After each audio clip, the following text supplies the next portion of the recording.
Nous voulions vraiment que les élèves prennent la parole en cours de langue. Je suis enseignante en espagnol, donc développer cette prise de parole et enlever les tables. Donc nous avons enlevé les tables et grâce à la confiance et au soutien du chef d'établissement, M. Antelli, nous avons pu investir dans des tables, chaises d'un seul bloc, nodes.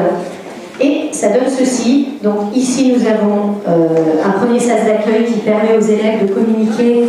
Le professeur est à l'extérieur, le professeur a étayé au préalable et les élèves sont en autonomie. Il n'y a plus la communication élève-professeur, professeur-élève, mais par paire, d'élève à élève. Tout le monde est visible, il n'y a plus de fond. On est vraiment dans une situation communicationnelle. Ici, donc, vous voyez les élèves en pleine action, en train de communiquer, ils se cachent un petit peu parce qu'ils sont en troisième, ils n'aiment pas les photos. Ensuite, donc différencier parce que en 2 minutes, même pas en 5 secondes, on passe d'un format collectif à un format, on va dire, beaucoup plus restreint, en binôme, trinôme, ce qui nous permet d'apporter une différenciation pédagogique de par le mobilier. Le professeur peut passer et étayer, ou alors les élèves peuvent aussi se déplacer et venir solliciter les lumières du professeur selon un besoin. Je vais vite. Ici, donc, en trinôme, il est évident que cette architecture de classe permet aussi de développer l'autonomie. L'autonomie des élèves quant à un travail coopératif, mais aussi en individuel.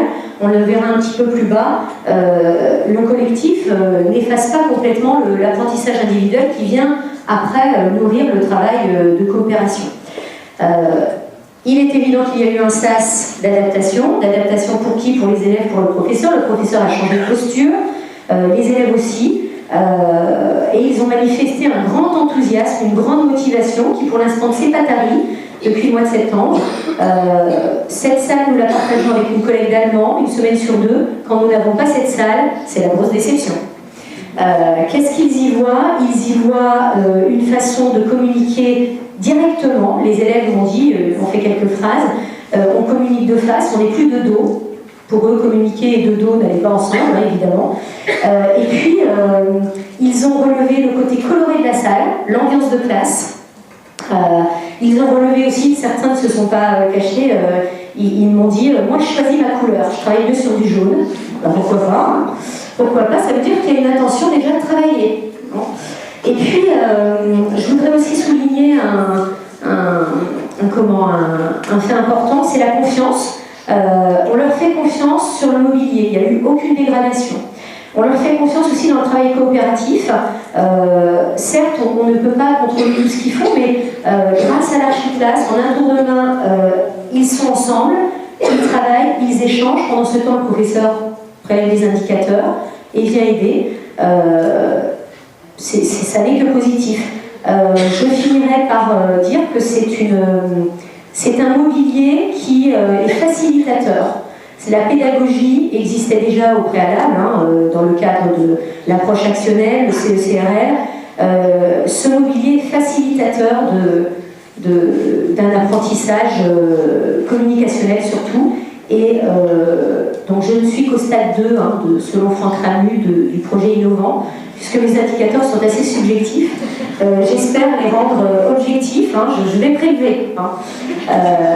Et je m'engage à dire que le collège Paul Fort-Is-sur-Tille est un collège apprenant, dans cette académie apprenante. Merci pour votre attention.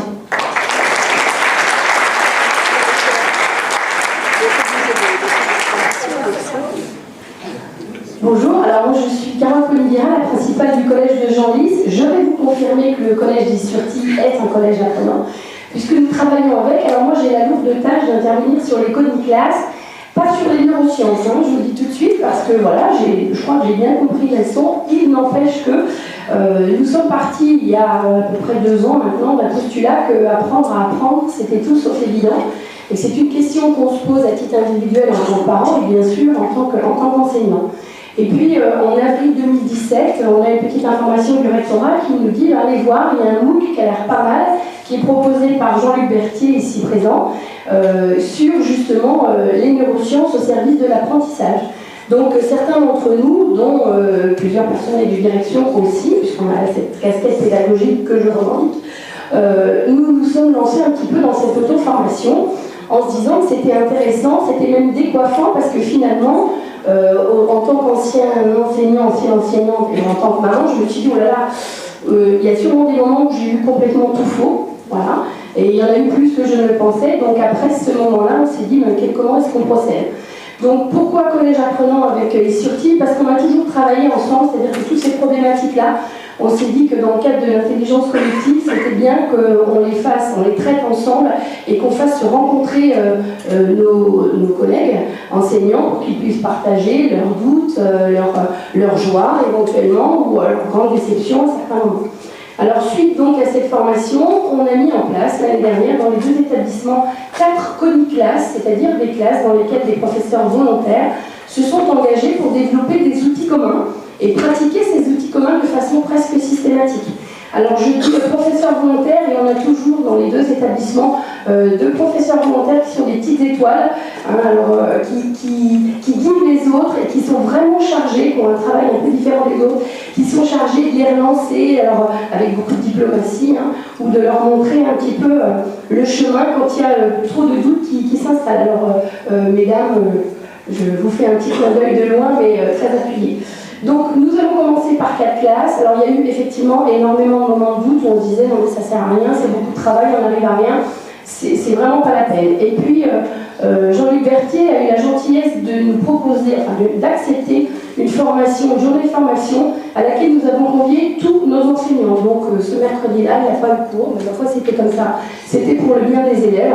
Et nous avons appris ensemble et continué d'apprendre ensemble ce que pouvaient nous apporter les sciences cognitives en termes d'apprentissage. Nous avons confronté nos opinions et puis nous avons dit l'année d'après, on va essayer de mettre des coniclasses dans toutes les classes. Et en fait, les classes de nos 2 établissements sont toutes des coniclasses au sens où ce sont des classes dans lesquelles on va automatiquement avoir plusieurs professeurs qui proposent des exercices relevant justement des coniclasses. Alors, on n'a pas fait ça forcément seul, on a aussi évoqué tout ça avec les parents. En réunion de pré-rentrée, on a expliqué aux parents ce que c'était un petit peu que les connaissances, et puis on a expliqué ce qu'on allait faire avec leurs enfants. Et là, on a été très contents, parce qu'autant on n'avait pas fait l'année dernière en se disant 4 classes, on va y aller doucement, si ça ne marche pas, on expérimente, peut-être qu'on retirera, entre guillemets, nos billes, si vous me passez l'expression.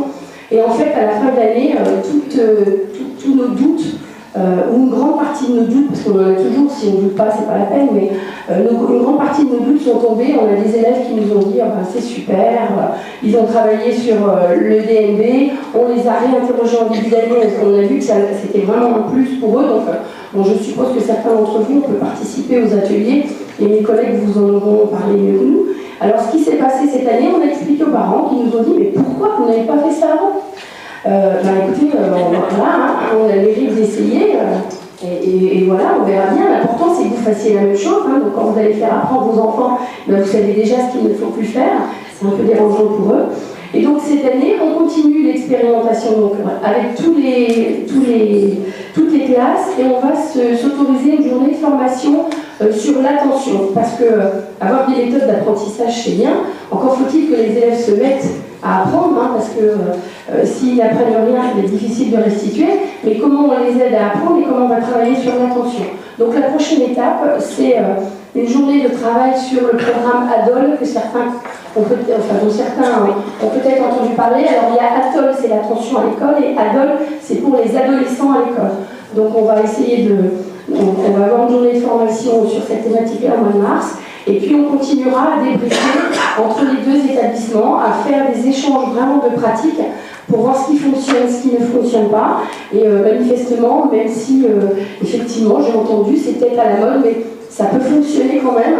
Et d'autres collègues, notamment des lycées dijonnais, souhaitent venir grossir justement le groupe des troupes sur ce sujet pour essayer de voir comment ça fonctionne et en tirer une meilleure partie.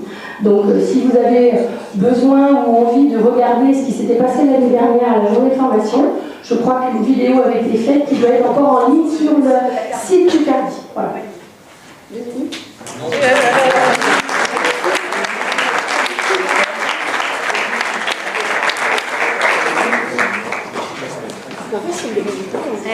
facile, hein, c'est chaud. Alors, comme on avait dit 2 minutes et que j'en suis incapable, j'ai préféré faire une vidéo, comme ça je ne parle pas. Et si la technique fonctionne bien, on tiendra les 2 minutes.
Devenu une référence sur les classes inversées dans notre académie.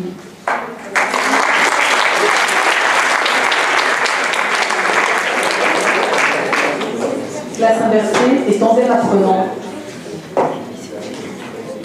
Emmanuel Masson qui installe sa présentation est principal du collège Jean Rostand à Quetigny où s'installe une école laboratoire.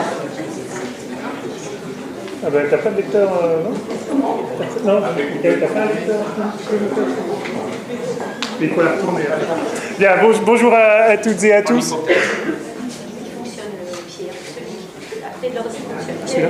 Bonjour à toutes et à tous. Il faut me la retourner en fait. Merci. C'est renversant comme présentation. C'est renversant comme présentation. Non, voilà, merci. C'est juste un message, je rends hommage au dessinateur qui s'appelle Félix Juet, qui est assistant d'éducation dans mon établissement et qui a l'habitude que je fasse des commandes sur la ville pour le lendemain. Et donc voilà, il a modélisé un petit peu notre école laboratoire, ça vous donne des éléments de contexte. Donc à peu près 730 élèves, 55 professeurs, un cadre de vie assez agréable et surtout, ça on n'a pas pu modéliser, mais une très grande proximité avec l'université puisqu'on est à 2 arrêts de tram, ce qui évidemment est extrêmement pratique compte tenu du cahier des charges de notre rectrice qui était de dire vous devez travailler en lien direct avec la recherche. Donc on a développé des projets en lien avec la recherche, donc sur la cognition, où là on bâtit directement avec une neuropsychologue, donc dans un premier temps on est sur des formes de tests et puis on est en train de rédiger un programme de recherche vraiment tel qui vous a été exposé ce matin avec une recherche de financement pour l'année prochaine pour travailler sur la mémorisation puisque c'est le choix qui était fait avec l'équipe enseignante. Également un gros pôle, on ne va pas très bien au-dessus, mais un gros pôle Erasmus, parce qu'on travaille beaucoup avec des délégations étrangères, on accueille beaucoup de délégations étrangères, et des collègues participent à des séminaires internationaux, notamment cette année sur cette année passée sur la question du décrochage scolaire. Donc on essaie vraiment de couvrir tous les spectres en fait. On a développé également, alors vous ne voyez pas forcément très bien, mais au niveau de la pédagogie, on a un petit élève qui est en train de chercher avec un petit Becquerel, oui c'est ça comme ça, je suis plus envie de Becquerel, pardon. Donc c'est l'idée, c'est le programme des aventuriers, puisqu'on a des élèves qui sont mis en position de chercheurs sur le domaine de la climatologie et on travaille avec des climatologues de l'UB. Donc c'est vraiment mettre les élèves en position de chercheurs. On a un spectre également qui concerne le management, puisqu'on a 2 chercheuses de l'UB qui viennent travailler sur le processus de projet d'établissement, c'est-à-dire qui essaient de regarder comment est-ce qu'on peut travailler différemment, comment est-ce qu'on peut mettre en place des stratégies où c'est le collectif qui décide et pas forcément le chef d'établissement. Donc c'est aussi voilà, un point de vue auquel je tiens. Donc c'est vraiment une mise complète de l'établissement en lien avec la recherche. En tout cas, on essaye. On a démarré grosso modo le 1er septembre dans la phase active. On a aujourd'hui quand même beaucoup d'équipes impliquées. Et tout l'établissement, autant que faire se peut, est dans cette dynamique de s'interroger. Vraiment, voilà. On s'interroge, et puis on essaie de s'interroger avec un minimum de rigueur scientifique et d'aller chercher des compétences recherche de manière très différente. C'est-à-dire que, par exemple, sur la cognition, c'est véritablement un programme de recherche avec recueil de données, etc. Sur les aventuriers, là, nos climatologues, ils ne vont pas chercher des données sur Tétini, surtout en plus, c'est des spécialistes de la physique tropicale, donc ça va peut-être pas aider énormément, mais par contre, c'est vraiment l'idée de dire c'est les élèves qui recherchent. Sur le management, c'est plutôt du principe de recherche-action, c'est-à-dire on a des chercheuses qui viennent regarder ce qu'on fait et elles nous font un feedback sur les pratiques. Donc tout ça dans des garanties de confidentialité, puisqu'elles font des entretiens avec les enseignants, etc. Et puis là, tout ce qui reste est en bas, c'est les fameux cours et les data, c'est tout ce dont on vous a parlé ce matin, qui reste un champ totalement obscur pour l'instant, mais qu'on essaie petit à petit de bâtir en tant que mesure scientifique. Et puis dernier dans le cahier des charges, et puisque Elsa est là, c'est évidemment tout l'accompagnement formation qu'on va essayer de développer aussi, puisque là aussi, la proximité avec l'université fait qu'on a plus de 50 stagiaires par an. Donc, évidemment, avec l'idée de capitaliser. Voilà, et j'ai dû faire, allez, 3 minutes.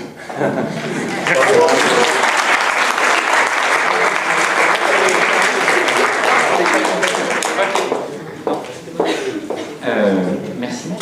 Moi, je suis très impressionné par non seulement ce qu'on vient d'entendre, mais aussi par le chemin parcouru depuis 18 mois, que j'étais venu à la rentrée précédente. Et c'est vrai que c'est très impressionnant de voir le collectif qui avance dans une diversité, mais en même temps, il y a assez fondamentalement des choses qu'on retrouve à tous les niveaux, en particulier la capacité à échanger, la capacité à construire ensemble, la capacité à admettre qu'on n'est pas parfait, qu'on peut faire des erreurs et qu'on ne peut que progresser à partir du moment où on admet ça. Et donc, le plus important, c'est pas de faire des erreurs, hein, parce que l'erreur est humaine, errare humanum est, pour ceux qui ont fait un peu de latin. Mais c'est à la fois l'erreur et l'errance, c'est cette capacité à explorer. Et je pense que c'est extrêmement important, et c'est vrai de chacun d'entre nous, qu'on soit élève, enseignant, principaux, inspecteur, ou quel que soit le niveau dans lequel on est situé dans la vie en général et dans l'éducation en particulier. Donc ça, je pense que c'est extrêmement important. Moi, j'ai demandé aux plus jeunes de l'assistance de s'asseoir, non pas au fond de la salle, près de 9 mètres du radiateur, mais au premier rang pour qu'ils puissent bien voir ce qui vient d'être dit et surtout pour qu'ils puissent réagir. Donc, je ne sais pas si je les prends un peu à froid parce qu'ils ne savaient pas ce qui allait être dit, mais moi j'ai eu le plaisir de déjeuner au moins en partie avec eux et de voir un petit peu l'atelier dans lequel ils étaient impliqués. Je pense que plus on donnera aussi la parole aux jeunes, plus on sera capable de faire quelque chose qui leur correspond. Et donc je suis très heureux qu'ils soient là aujourd'hui et qu'ils réagissent à ce qu'ils viennent d'entendre, qui pour moi a beaucoup de résonance avec une partie de ce qui a été dit tout à l'heure. Donc je ne sais pas si lequel ou laquelle d'entre vous veut prendre la parole au premier. C'est bien, c'est toujours le plus difficile d'entendre. Du coup, je m'appelle Camille Buisson, je suis en première année de BTS cette année. Et j'ai été vue au CABL. J'ai trouvé les 3-4 projets qui ont été présentés très intéressants. Et j'ai beaucoup aimé notamment le premier, puisque les cours de langue, c'est un vrai problème pour les élèves. On nous sollicite énormément pour un cours de langue, on demande beaucoup de participer. Et c'est vraiment très intéressant, je trouve, cette façon d'avoir changé la disposition de la salle de classe pour pouvoir amener à plus participer. C'est vrai qu'on a tendance à se cacher à notre table, parce que du coup, voilà, il prend ça derrière son bureau, on a chacun notre espace. Et je trouve ça intéressant de casser ce code et de faire en sorte que, à tout moment du cours, on puisse bouger la salle et se dire ok, bah maintenant on travaille par deux, et d'avoir cette simplicité de pouvoir se dire on prend nos chaises et on se décale. Et je trouve ça vraiment intéressant aussi, parce que du coup, ça casse aussi une barrière qu'on a entre élèves, où on a cette honte et ce manque de confiance en nous de se dire ah non, je parle pas assez bien anglais, allemand, espagnol, chinois. Je ne vais pas participer avec l'autre, alors qu'ensemble on peut vraiment apprendre l'un de l'autre. Et le fait d'enlever la barrière entre deux élèves, je pense que ça peut être très intéressant pour justement amener l'échange et le partage entre deux élèves dans une classe. Bravo.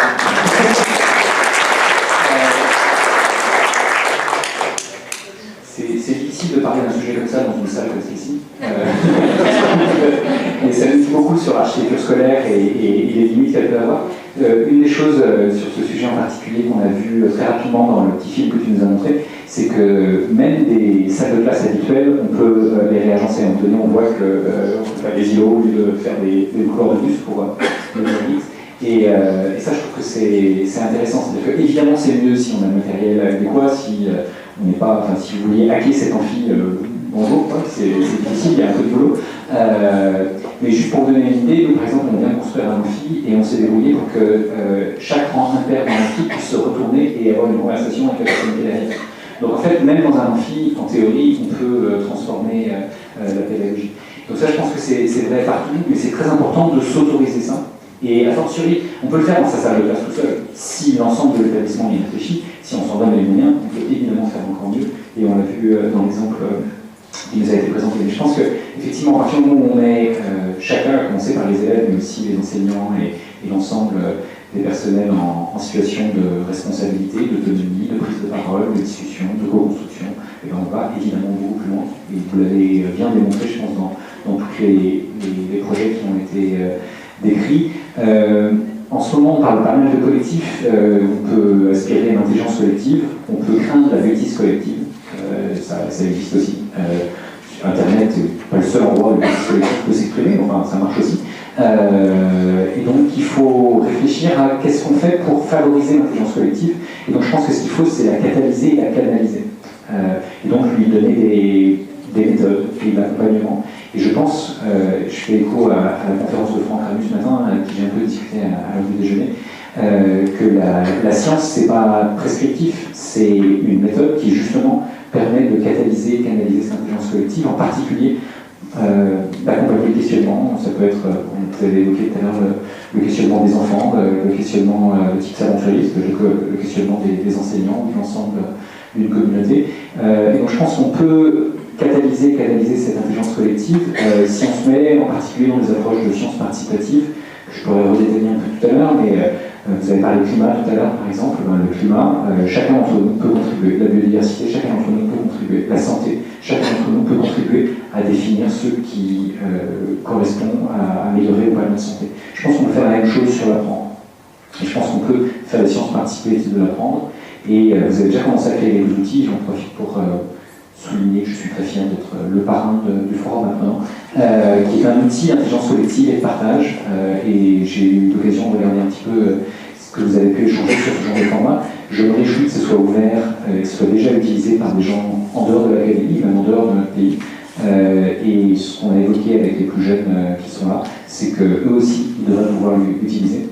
Et eux aussi, ils ont des questions, eux aussi, ils peuvent avoir envie d'apporter des réponses. Et eux aussi, ils peuvent avoir envie de regarder la littérature scientifique et de contribuer à faire progresser les connaissances sur ce que c'est qu'apprendre, sur comment est-ce qu'on peut trouver du sens dans ce qu'on apprend, comment est-ce qu'on apprend à prendre soin de soi, à prendre soin des autres, à prendre soin de la planète. Je salue les gens qui s'occupaient du stand d'UNESCO tout à l'heure au passage d'ailleurs, parce que c'est l'UNESCO a défini un certain nombre de grands objectifs du développement durable. Comment est-ce qu'on se les approprie, comment est-ce qu'on peut apprendre à comprendre les enjeux locaux, nationaux, internationaux et globaux. Je pense qu'on a besoin tous de contribuer à réinventer ce monde.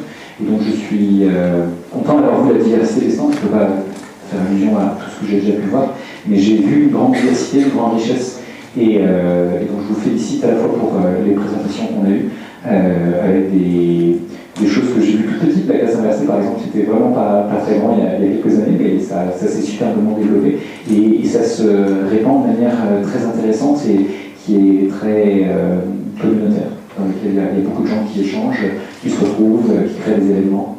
C'était très bien synthétisé en 2 minutes, félicitations, un autre défi. Mais je pense qu'on voit ça, des établissements entiers qui s'intéressent à ce qu'on a appris sur le cerveau pour voir ce que ça veut dire sur nos propres biais cognitifs. On a tous des biais cognitifs, et si on en a conscience, peut-être on pourra les dépasser. Ces biais cognitifs font d'ailleurs qu'on va être éventuellement manipulé par tout un tas de choses, y compris par des marchands du temple qui n'ont qu'une envie, c'est de créer des addictions à leurs produits. Mais apprendre à prendre du recul sur soi, apprendre à prendre du recul sur l'information, apprendre à développer l'esprit critique. Je pense que tout ça, c'est des choses qui se font depuis toujours, mais qui sont d'autant mieux qu'on comprend notre biais cognitif et donc on comprend comment fonctionne le cerveau et qu'on est dans des démarches de chercheurs avec l'humilité qui est de dire ouais, on n'a pas toujours bien fait jusqu'à maintenant et on fait probablement pas tout bien encore aujourd'hui, mais on cherche à progresser et c'est ça qui compte. Donc merci. Est-ce que d'autres jeunes veulent réagir à ce que vous avez vu présenter Non.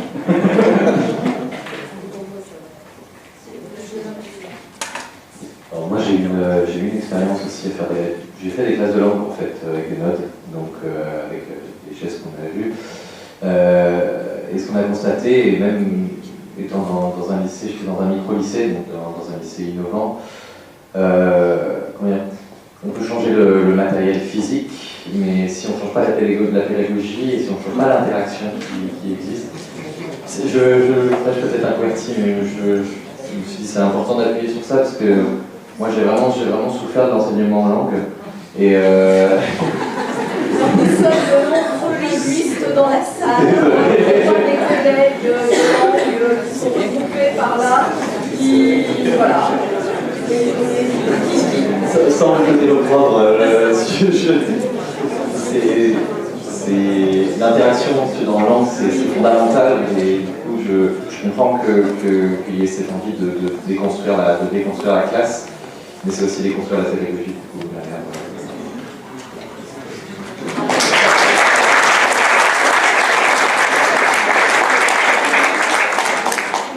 Je pense que, je m'excuse de donner la parole aux jeunes, mais je pense que c'est essentiel. Parfois, je ne suis pas. Mais non, je pense que c'est essentiel d'entendre ce genre de choses. C'est pas forcément très agréable à entendre, mais quand c'est dit de manière constructive, je pense que c'est pertinent, parce que ça permet d'avoir un retour et de progresser tous ensemble, et éventuellement d'inventer autre chose. Et ce que vous avez commencé à faire, je ne sais pas si vous voulez commenter d'ailleurs, parce que j'imagine que vous avez... pour passer d'une modalité que j'imagine antérieure à celle que vous avez présentée, il y a dû avoir un moment de déclic à un moment donné, et ce déclic, je ne sais pas comment il est né, mais ça serait intéressant de le comprendre, parce que je pense qu'un des points clés, c'est à partir de quel moment on décide de changer. Vous aviez une conférence tout à l'heure sur le développement professionnel, je pense que c'est un des moments clés, c'est le moment où on a envie de faire autrement. Et qu'est-ce qui déclenche ce moment de faire autrement? Est-ce que c'est très personnel? Est-ce que c'est professionnel? Est-ce que c'est le fait d'avoir soi-même des enfants, par exemple, qui vivent les apprentissages autrement? Donc, je suis désolée que l'expérience n'ait pas fonctionné. Voilà, combien est sorti en fait, je tiens à le dire, je connais pas bref, l'envie, alors moi j'ai toujours voulu essayer beaucoup de choses. Je pense que la pédagogie c'est faire des essais, et je le disais en aparté tout à l'heure, on fait des essais qui fonctionnent pas, qui fonctionnent un peu, pas trop. Et dès lors où on est clair avec nos élèves, on est transparent, on explique pourquoi on le fait et on ne sait pas s'il y aura un résultat, eh bien je pense qu'on est congruent et ça fonctionne. Donc moi j'avais envie de faire autrement, je n'ai pas un enseignement classique, donc c'est lié à une personne, je pense, à la base. Ensuite, vous avez raison, moi j'ai des enfants qui sont en difficulté scolaire, donc je réfléchis beaucoup sur comment apprendre, comment aider les élèves à se sentir bien, la bienveillance, le climat de classe. Pour moi, la bienveillance et le climat de classe, c'est essentiel. Jean-Luc, je me permettrai une petite aparté, tu me diras si je me trompe. Dès lors où il y a des sentiments négatifs, dès l'entrée en classe, on n'est pas disponible pour les apprentissages. Je ne sais pas ce que tu en penses.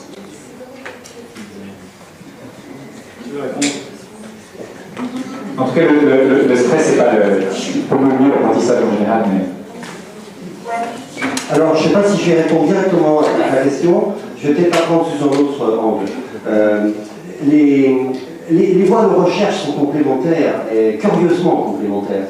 C'est-à-dire, par exemple, nous on travaille sur le fonctionnement du cerveau qui apprend. Et ce qu'on disait tout à l'heure dans l'atelier, et qui a été confirmé par les témoins, c'est que quand on travaille sur la manière dont le cerveau fonctionne et qu'on essaie d'adapter la pédagogie, en fait on observe des résultats qu'on n'attendait pas. C'est-à-dire que finalement on obtient une autre représentation qu'a l'élève de son statut d'élève, on obtient des doutes qui naissent chez l'enseignant, on obtient un désir pour les enseignants de se former entre eux, bref, on ébranle un petit peu tout le système. Donc c'est ça qui est intéressant. C'est-à-dire qu'on ne travaille pas, nous, que sur le cerveau qui mémorise, qui comprend, qui, etc. On travaille sur l'ensemble de toute la personnalité de l'élève. Alors, moi, je ne peux pas répondre directement à la question dans la mesure où mon éthique personnelle ne me permet pas de m'exprimer, par exemple, sur le champ des émotions, de la motivation, etc., parce que je n'en ai pas l'expertise. Mais on sait bien que tout ça est très lié. C'est d'ailleurs bien expliqué au niveau scientifique. Mais en tout cas, dans la classe, c'est bien comme ça. Ce que je veux dire, c'est que dans les coniclasses, et Carole le confirmera et ses collègues, c'est que la plupart des effets frappants chez l'élève, c'est « Ah, le climat change ». Ah, l'élève qui doutait profondément de lui, tout d'un coup il se dit, ben, dans le fond, je suis pas si bête. Enfin, c'est tout ça qui bouge, c'est tout ça qu'on essaie d'explorer.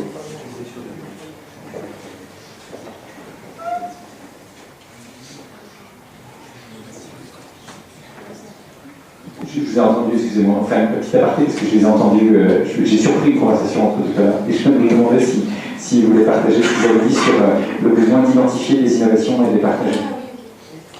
Oui, ce qu'on disait tout à l'heure pendant les groupes de travail, c'est qu'il y a souvent beaucoup de problématiques qui sont soulevées. Il y a des solutions qui existent déjà dans un établissement et qu'on ne va pas forcément connaître. Par exemple, les coniclasses ou la disposition de salle dont vous avez parlé tout à l'heure, nous, on n'en avait aucune idée.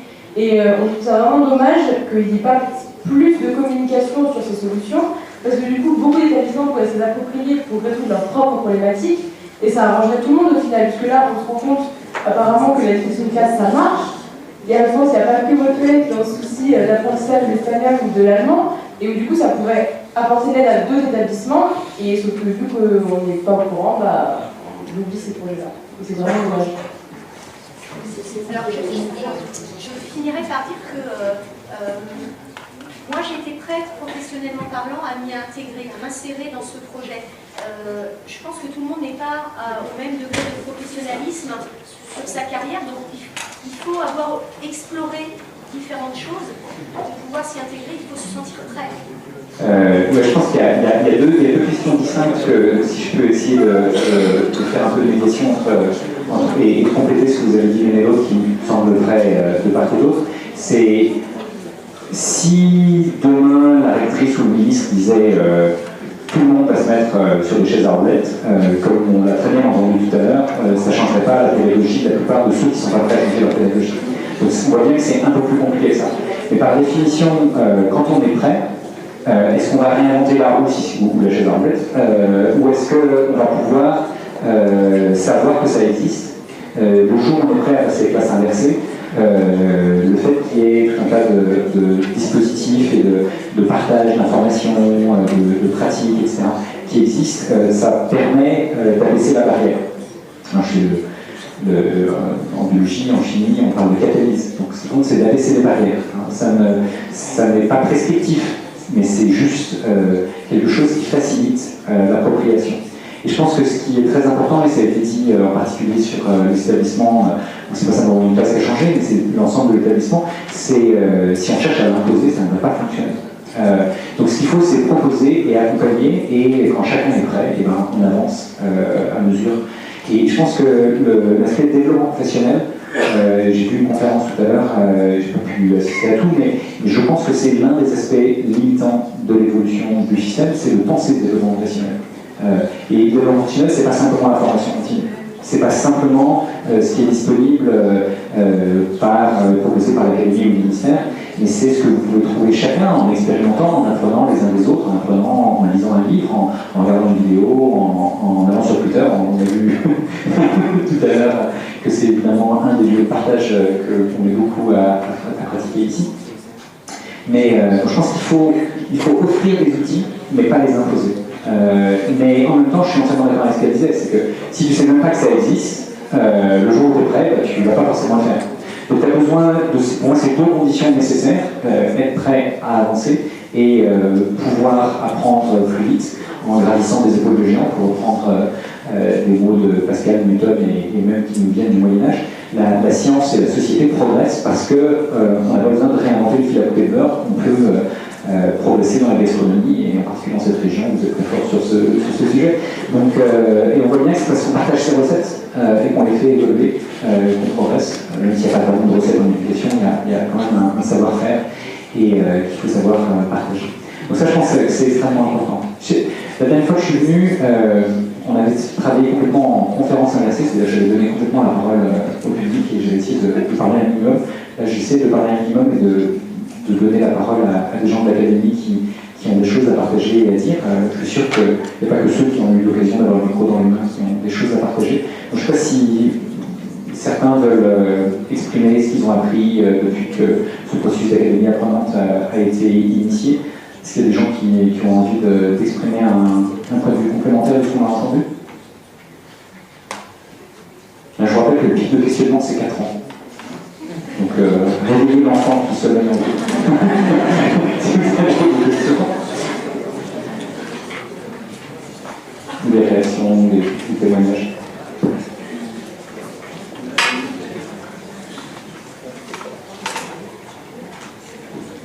Bonjour, donc moi je suis, vous m'avez vu tout à l'heure, je suis Isabelle Bouquet, infirmière, et il se trouve que je suis aussi référente dans le parcours éducatif de santé au niveau du bien-être.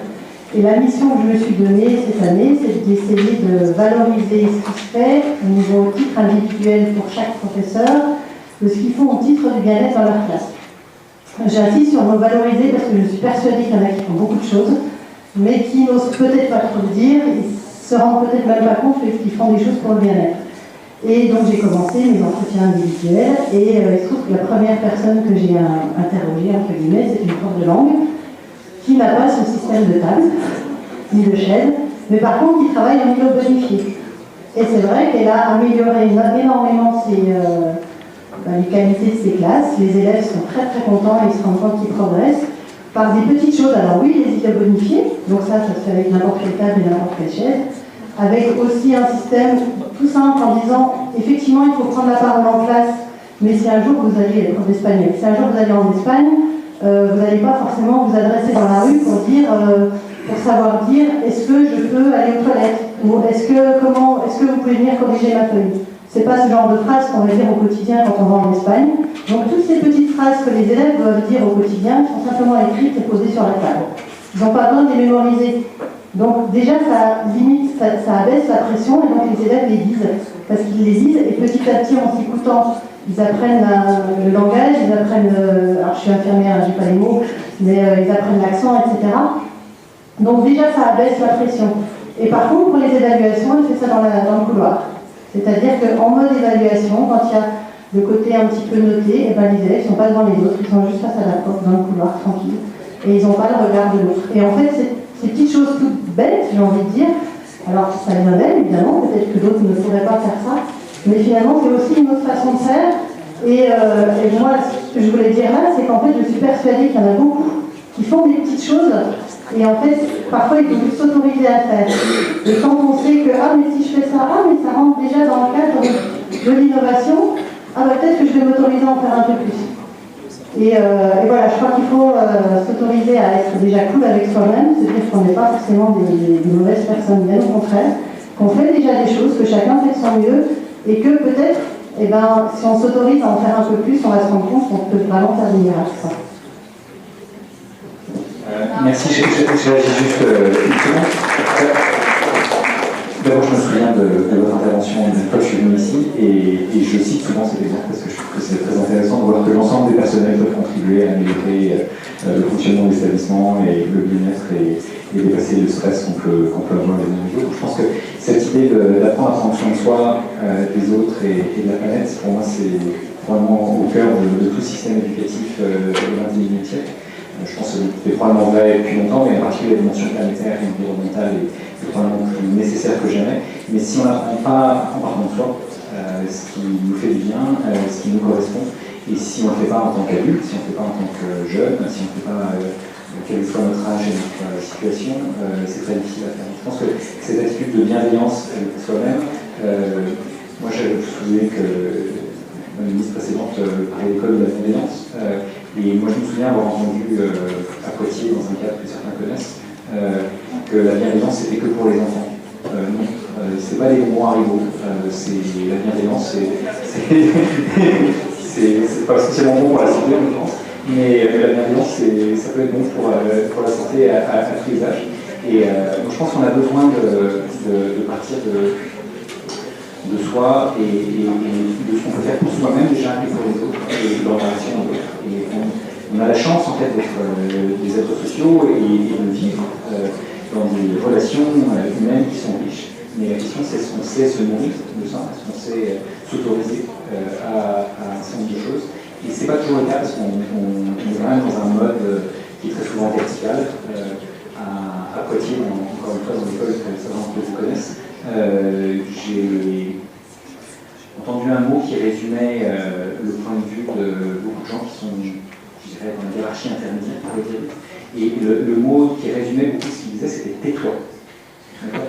Et on a eu une longue discussion dans un amphi un peu inversé comme ça aujourd'hui, et on a fini par dire comment est-ce qu'on passe de « tais-toi » à « deviens toi-même ». Tu peux être toi-même. Donc tais-toi, tu es toi ou tais-toi. Mais voilà, comment est-ce qu'on peut réinverser ça? Et je pense que c'est extrêmement important, et ça passe par cette bienveillance, ça passe par cette capacité à se parler, ça passe par cette capacité à oser dire et entendre, parce que c'est pas forcément agréable d'entendre que nos élèves sont mis en cours de langue, par exemple, ou les autres, mais qu'est-ce qu'on peut faire pour améliorer cette chose? C'est évidemment pas facile, mais si on n'a pas ce dialogue, alors de toute manière, la situation va perdurer, et avec les souffrances qui sont présentes généralement de part et d'autre. Et donc, on a tous à gagner à cette honnêteté, à cette humilité, et à dire, voilà, qu'est-ce qu'on peut faire pour progresser.